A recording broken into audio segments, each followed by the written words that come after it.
for a long time I've been doing some spiritual growth, and I've realized that all of these things that I do aren't me. You know, all these things that I have aren't me, and all these emotions I feel are only a part of me. So, you know, if I say I am anger, that would be ridiculous, because I am all of my emotions, you know, and therefore I'm not any of my emotions. I am the observer of my emotions, which means that my emotions are actually a possession of my body, and the me is kind of the observer of them.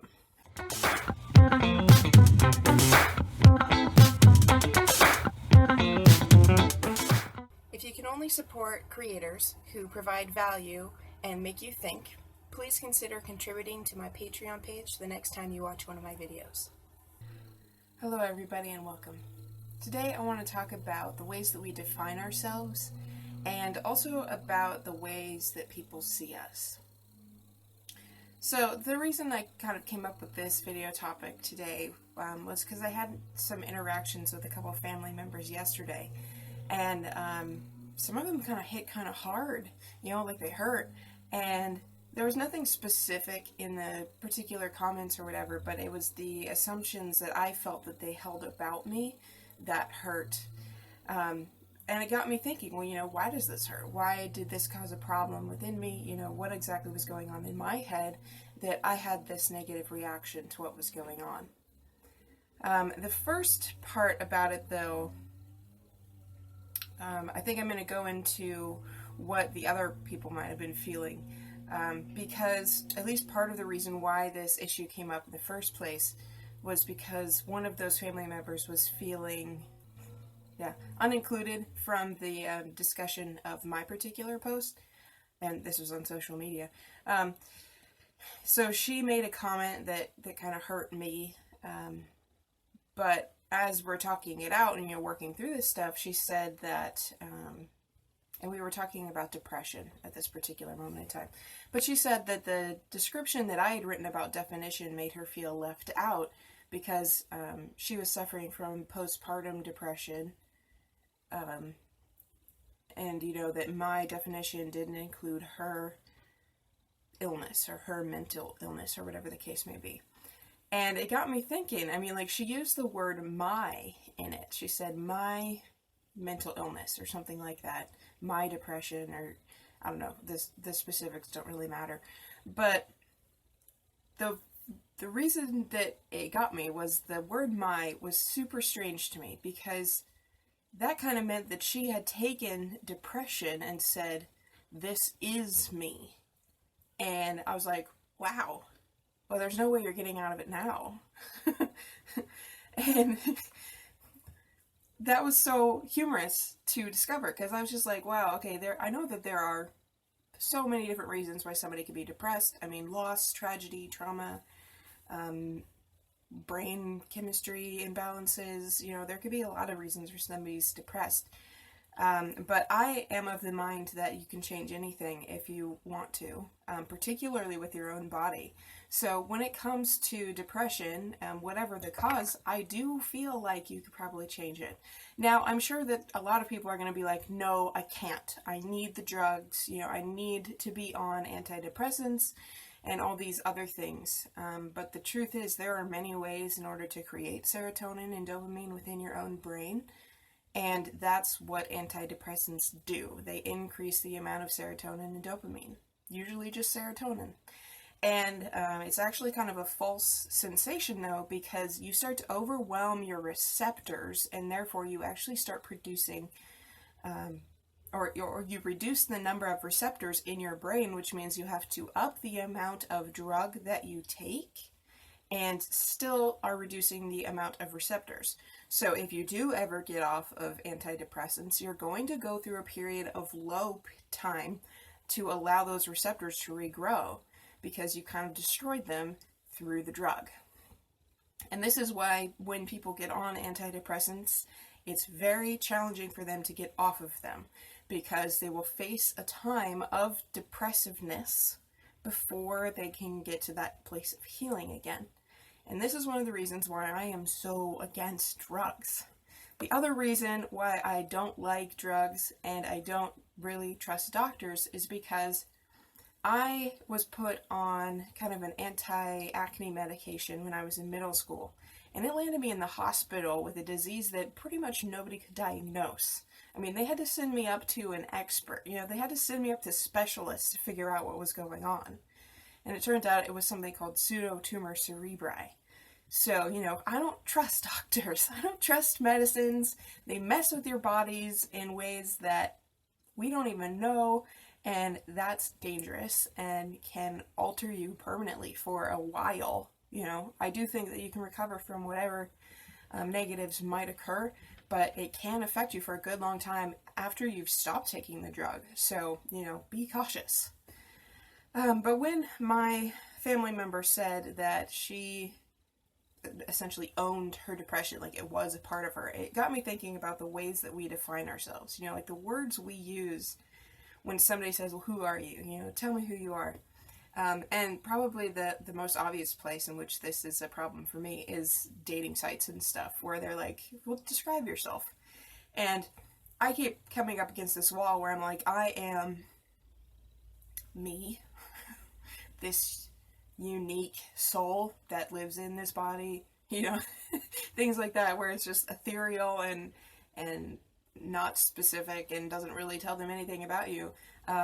But for a long time, I've been doing some spiritual growth, and I've realized that all of these things that I do aren't me. All these things that I have aren't me, and all these emotions I feel are only a part of me. So, if I say I am anger, that would be ridiculous, because I am all of my emotions, and therefore I'm not any of my emotions. I am the observer of my emotions, which means that my emotions are actually a possession of my body, and the me is kind of the observer of them.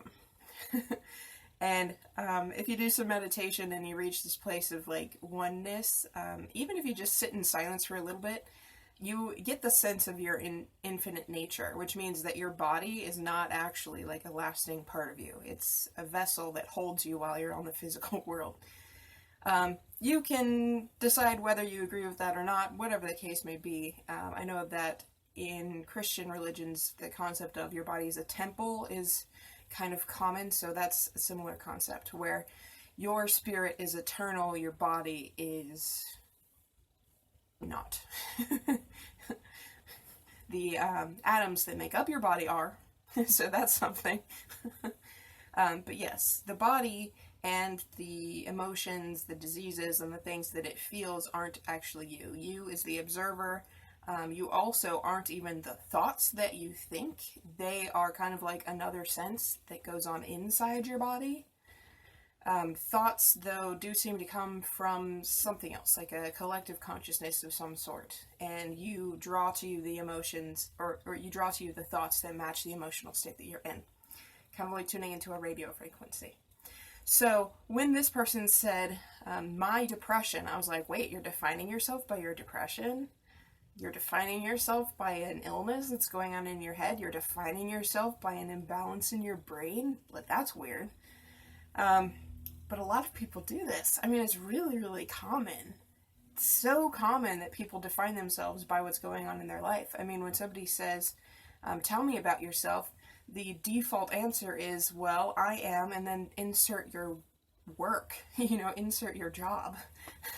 And, that's kind of sad. You're not your job. Your job doesn't define you. You just do your job. And that's not to say that you don't necessarily enjoy your job, or that you can't have fun in your job, or that it doesn't reflect some aspect of you. But when you say, I am my job, you're kind of limiting the potential that people can see. When you start defining yourself in these narrow ways, it's like you're missing out on all of these other aspects of yourself that are really powerful and beautiful. And when you start to narrow it down to specifics, it's like, oh, now I'm narrowing and I'm limiting myself, and that's just not fun. So when I say I am me, I am this spirit, it's very general, very ethereal, not very specific, but it's also accurate, because I don't really want to define myself down too much. I don't want to limit myself by saying I am this or that. I am my job. I am my disease. I am blah, blah, blah, blah. You know, that's not true. These are things that I possess, even if they are part of my body. You know, even my body is something I possess. So maybe it means that we should define the word my. And I guess to a certain degree, my does mean that you own, not that you are. But as a society, we seem to think that when we say my, it's like this is a part of you. It's an integrated part of you. And really, my should mean I own. So when you say my mind, you're not saying this is me, you're saying I own this. My body, this is not all of me, this is something I own. You know, my finger, not all of me, just a part, and it's my possession, it's not all of me. You know, so when we use the term my, it really should mean I own this, I am in control of this, or I possess this. And I'm not saying it in a be ungrateful kind of way, you know, like where I own this and therefore I can do whatever I want kind of thing. That's not the case. Owning things comes with the responsibility of taking care of them. So, you know, there's that whole side of things. So when it comes to defining yourself, you know, be really careful about what things you use. A lot of us say words like I am followed by negatives, and then that kind of implants on our souls. I mean, that's not a good thing. You don't want to say something bad about yourself, because you never know how long it's going to take before it becomes internalized, and you really don't want to have to battle those belief systems again when they come back out. So now I'm going to transition onto the other side of that discussion, which is what other people think of you. And this is a challenging one for me because as somebody who's been going through spiritual development for a really long time, you know, personal development and constant change, it shocks me that the people in my life don't recognize it sometimes. There have been several occasions where I've heard people describe me in particular ways and tell me that I'm aloof and cold and heartless. And I mean, I don't think anybody's ever said heartless, but that's kind of the impression I get from them. The question, therefore, when I felt this way after that discussion was, well, why am I feeling bad that somebody thinks this about me? And to a certain degree, I think it's because I have slightly internalized it. You know, like part of me goes, well, if everybody says it, it must be true. But another part of me understood that it was just I felt unheard and unappreciated and not understood, which was probably what that family member who felt hurt was also feeling, was not understood and unheard. So, yeah, it was not particularly fun to go through this process, but I do think it really helped me confront another particular issue, which is, you know, some people in your life, despite all the changes you make, are never going to recognize it. You know, they're never going to allow themselves to see the new you, allow themselves to see who you've become, because they're so weighed down by their perspective of who you used to be. And even their perspective of who you used to be isn't entirely accurate. It's just who you used to be in their perspective. So when I heard this statement and when I felt unheard and not understood and all these other things, I realized that I cannot trust other people's perspectives of me. You know, a lot of them are going to be jaded by the past. And that's a hard truth to face at times, because it does kind of make me want to run away, just be like, I'm done. You know, you guys aren't willing to see me for who I am, so I'm out. You know, have fun with your new friends. But at the same time, relationships are so important and so vital to all of us. So it doesn't seem like a good idea to just write them off, you know? So this is where the challenge comes in. You feel unheard, you feel like they don't understand you, and you feel like they're not even trying. But at the same time, they're important to you. You enjoy their company, you know, it's important for you to maintain a relationship with them. So, you know, what exactly is your option here? And I guess in this kind of situation, the only option is to quit taking their opinion seriously. You know, stop looking to them for guidance about what you should do with your life and who you are and what kinds of issues you need to deal with and whatnot. You know, I can't look to these people for guidance anymore. They don't even see who I am, so how can they possibly help me further my own development? You know, I have to go to the people who are willing to see the change and who see me for the person that I have become thus far, you know, the person that I work toward becoming as well, who can look at me objectively rather than through the veil of history and judgment.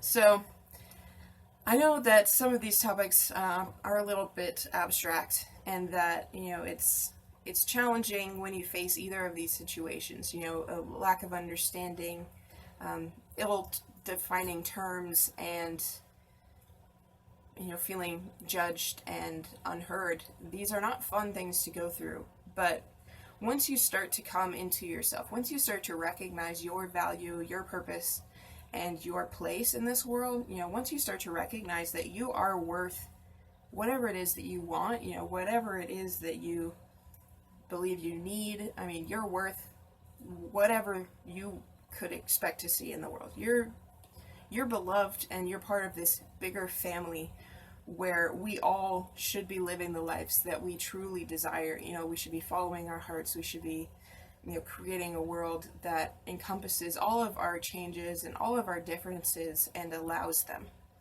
So once you start doing this work, you start coming into alignment and then helping other people do the same. And that's kind of the point of this video and pretty much all my videos. You know, I want to help you understand that you are valuable, that you are worthwhile, and that it doesn't matter what other people think of you. What matters is what you think of yourself. And that's not to say that other people's opinions won't affect you. So, you know, it does mean that you need to pick your friends close or carefully, you know, but if you are stuck with somebody that, or you feel stuck with somebody that refuses to see you for who you are, you're allowed to not care what they think. You know, you're allowed to not accept their judgments of you as true. You're allowed to look at yourself and be like, well, is that me? And if the answer is no, accept it and believe it. You know, you don't have to trust somebody else's perspective. Their perspective is jaded by their own life experience. So, you know, be you. Be gentle, be open, you know, learn from everybody, accept the lessons that come your way, and life will be amazing for you. I mean, I enjoy the life that I have. There are times where I get frustrated, sure, but, you know, in general, I like who I am. I like the growth that I've gone through. I like the person that I'm becoming, and I like the movement forward that I'm going through. So, you can be there too. I wish you luck. Thanks for watching. I hope you enjoyed. If you did like this video, make sure to click the like button, subscribe to the channel, and click the notification bell. And if you have any questions, comments, ideas for future videos, or subjects you wish I discussed in this one, feel free to leave them in the comment section, and I will do my best to respond or accommodate you however I see is best. And that's all. So thanks for watching. I will talk to you again soon. Bye.